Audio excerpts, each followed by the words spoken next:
YouTube, j'espère que ça va bien. On se retrouve aujourd'hui pour le 4e épisode de la série, puisque comme on en est au 4e épisode, je pense qu'on peut appeler ça une série maintenant. Anecdotes de voyage. Au programme dans cette vidéo, 3 nouvelles anecdotes qui ont eu lieu pendant les nombreux voyages que j'ai eu la chance de pouvoir faire. Si vous n'avez pas encore vu les 3 premiers épisodes, je vous mets l'épisode 1 juste au-dessus, c'est à portée de clic. Et si l'épisode 4, l'épisode d'aujourd'hui vous intéresse, restez connectés parce que je rentre tout de suite dans le vif du sujet. C'est parti!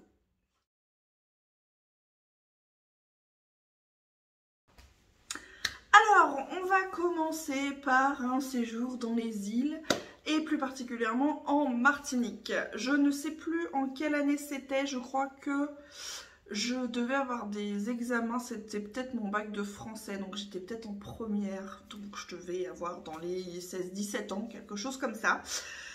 Nous voilà partis en Martinique et arrivés sur place et devant les belles plages de sable fin, tout ça, on s'est dit pourquoi pas une petite après-midi bronzette en plein soleil et histoire d'être bien bronzé pour revenir en France, pourquoi pas se badigeonner de ce qui s'appelle de l'huile de roucou. Je ne sais pas si vous connaissez l'huile de roucou.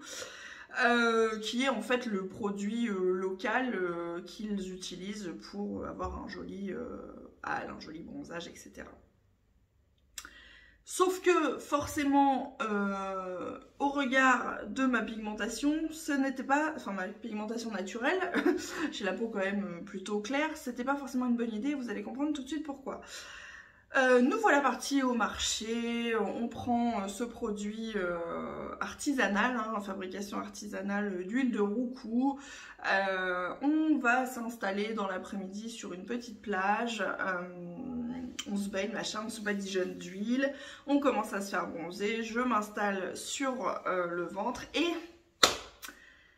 la bonne idée, la meilleure idée du siècle, je me suis endormie. Vous la sentez venir la suite ? Ouais, moi aussi je l'ai bien senti passer, ouais. Alors moi et l'une des personnes avec qui j'étais qui a fait exactement la même chose, en l'occurrence, s'est badigeonnée et s'est endormie.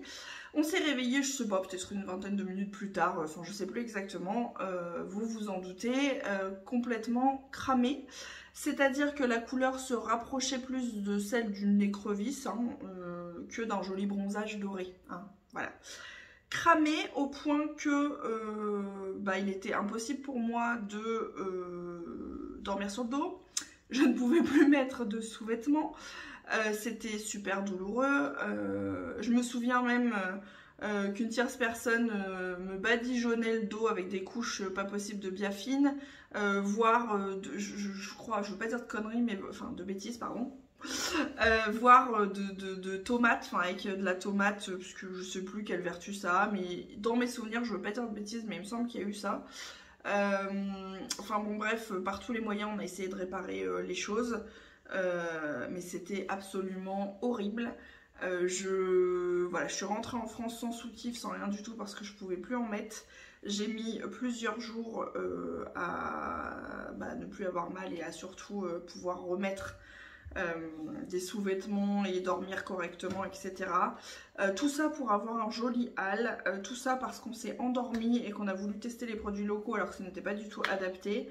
On s'est retrouvé dans des souffrances pas possibles. Moralité de cette histoire et de cette anecdote qui alors pouvait être drôle pour les gens qui étaient autour de nous parce qu'en l'occurrence vu la couleur qu'on avait alors qu'on avait voulu faire les malines, ça pouvait être drôle. Nous par contre on a trouvé ça beaucoup moins marrant, c'était plutôt douloureux, mais c'est une expérience qui apprend. En tout cas moi j'ai retenu qu'il ne faut jamais faire sa maline, qu'il ne faut jamais jouer avec le soleil parce qu'il gagne à tous les coups, qu'il vaut mieux éviter d'utiliser des produits qui ne sont absolument pas adaptés à son type de peau, parce qu'on a tous un type de peau différent et en l'occurrence là c'était pas une bonne idée. Ou alors en tout état de cause, quand on décide de le faire, on le fait intelligemment et on ne s'endort pas en plein soleil. Voilà, c'était l'anecdote Martinique, huile de roucou, je suis revenue brûler, je ne le referai plus.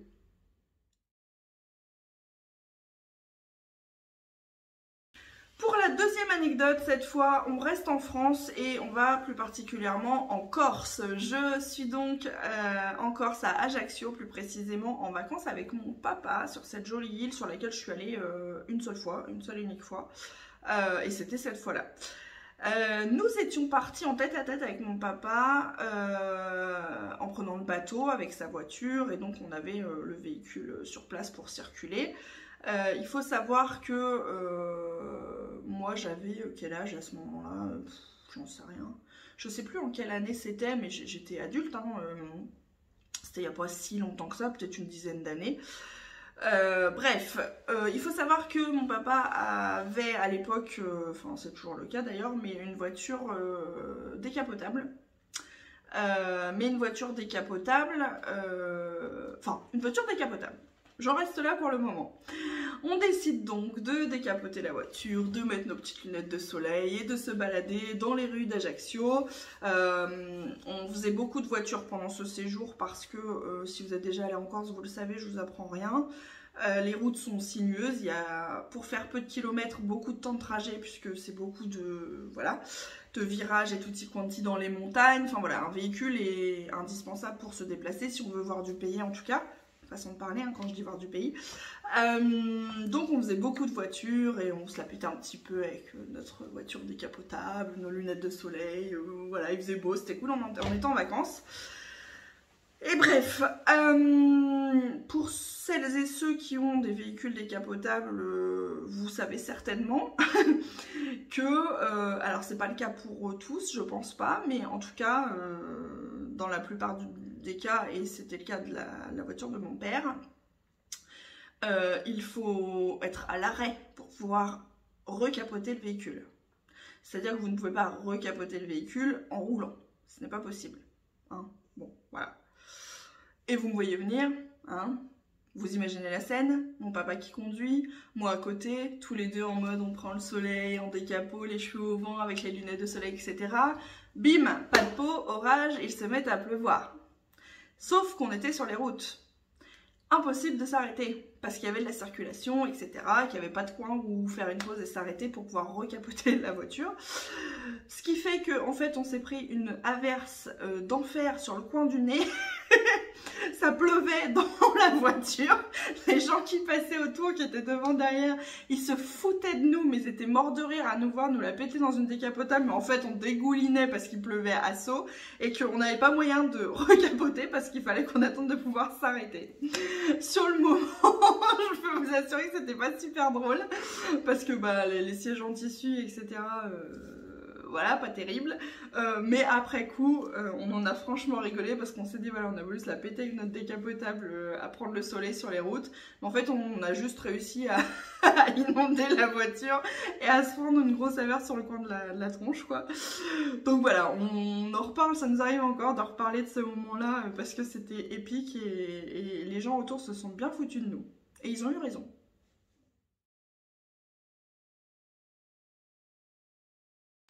Dernière anecdote de cette vidéo, on va cette fois un petit peu plus loin. On se retrouve à Cuba. Oui, oui. Cuba et plus particulièrement Varadero. Je ne me souviens plus en quelle année, encore une fois, j'ai la mémoire qui me fait défaut aujourd'hui. Je ne me souviens plus en quelle année c'était, mais c'était il n'y a pas si longtemps que ça. Cuba, c'était peut-être, je sais pas, 2016, quelque chose comme ça. Enfin, je sais plus exactement, mais bref, nous voilà partis à Cuba. Première partie du séjour, c'était un circuit. Et puis deuxième partie du séjour, donc une semaine de balnéaire à Varadero, dans un hôtel club, voilà. Il faut savoir qu'il faisait extrêmement chaud, très très chaud, au point que c'était très compliqué de rester en plein soleil à faire bronzette, chose que j'aime plutôt bien faire d'habitude. Mais là c'était assez compliqué parce qu'il faisait très très chaud. Et bref, avec ma maman, puisqu'on était en voyage ensemble, on décide un après-midi de profiter de la piscine, de se rafraîchir, de rester dedans et de jouer, en fait de faire une petite partie de volley dans la piscine. Une fois encore, comme je vous l'ai dit, le soleil tapait très très fort et par coquetterie, pour éviter les traces de bronzage un peu disgracieuses, enfin en tout cas ce que je me disais à cette époque-là. J'avais pas les bretelles de... Vous allez comprendre tout de suite. Hein. J'avais pas les bretelles de mon soutien-gorge en fait. J'avais un bikini. Il était rose fluo et orange fluo, je me rappelle très bien. Si je retrouve une photo, je vous la mettrai ici, mais enfin bon bref. Et donc j'avais le haut mais j'avais pas les bretelles. Et donc je jouais au volley avec ma maman et donc vient un moment où elle me lance la balle un petit peu trop haut et je prends mon vélo et je saute comme ça. Sauf qu'en fait le haut du maillot de bain est resté dans la piscine pendant que moi j'étais partie en haut chercher le maillot de bain. Le ballon je veux dire. Donc déjà je me suis retrouvée les seins à l'air devant tout le monde. Ça a duré que quelques secondes mais voilà, encore une fois on était dans une piscine avec... des gens tout autour, un hôtel club avec du monde quoi, donc bon moi hop je fais ça a l'air, hop hop hop, je remets le sautier, je me dis bon tant pis, je mets les bretelles, ok, on continue la partie avec ma mère. Vient un moment où, peu de temps après, elle lance le ballon et il atterrit hors piscine. Et donc en fait je lui dis bah bouge pas, je vais le chercher, hop hop hop, je prends mon élan, je m'appuie sur le muret pour sortir de l'eau et aller chercher ce fameux ballon. Et au moment où je sors de l'eau, cette fois c'est le bas qui a décidé de rester dans la piscine et je me suis retrouvée le cul à l'air devant tout le monde. Donc c'est à dire qu'en l'espace de quelques minutes, je me suis retrouvée à poil, hein, un coup en haut, un coup en bas, devant tout le monde, à la piscine, à Cuba. Sympa. J'avais pas prévu de faire du nudisme, hein, pourtant, mais... Moralité, depuis, j'ai plus jamais refait de volley dans l'eau. Est-ce une excuse? Je vous laisse juger. Voilà la team YouTube, c'est tout pour cette petite vidéo anecdote de voyage. J'espère que ça vous aura plu. N'hésitez pas à me dire dans les commentaires quelle est l'anecdote que vous avez préférée. Et n'hésitez pas aussi à me dire si vous-même vous avez vécu des choses similaires, un petit peu cocasses. Je vous fais plein de gros bisous, je vous dis prenez soin de vous et à très vite sur une prochaine vidéo. Bonjour!